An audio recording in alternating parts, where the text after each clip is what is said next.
আসসালামু আলাইকুম মাইতুল। ওয়ালাইকুম আসসালাম রোহান।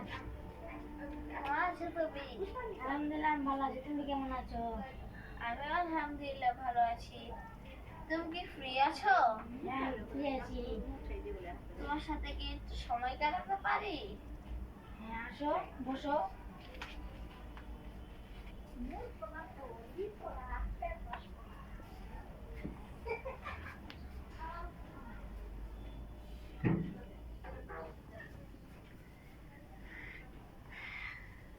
রোহান, তোমার পড়ালেখার কি খবর?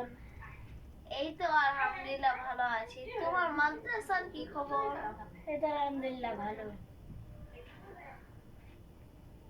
আজকে ফজরের নামাজ পড়েছো? হ্যাঁ, পড়েছি। তুমি কোথায় সদাই করেছো? হ্যাঁ, আমি আদায় করেছি।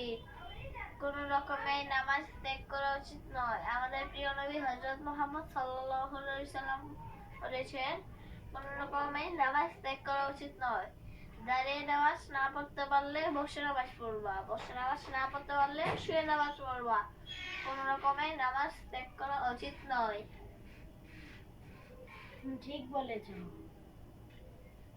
আচ্ছা, তালহা আসেনি কেন? তালহার সাথে দেখা হয়েছিল? হ্যাঁ, তালহার সাথে দেখা হয়েছিল। তালহা তার মাদ্রাসা নিয়ে ব্যস্ত, পড়ালেখা তো, তাই আসতে পারেনি। ও যে দুষ্ট, তো পড়ালেখা করতেই চায় না। না, এরকম বলতে নেই। আমাদের প্রিয় নবী হযরত মুহাম্মদ সাল্লাল্লাহু আলাইহি সাল্লাম বলেছেন, কারো অনুপস্থিতিতে কথা বলা উচিত নয়। তাকে গীবত বলে। গীবত বলা কবিরা গুনাহ।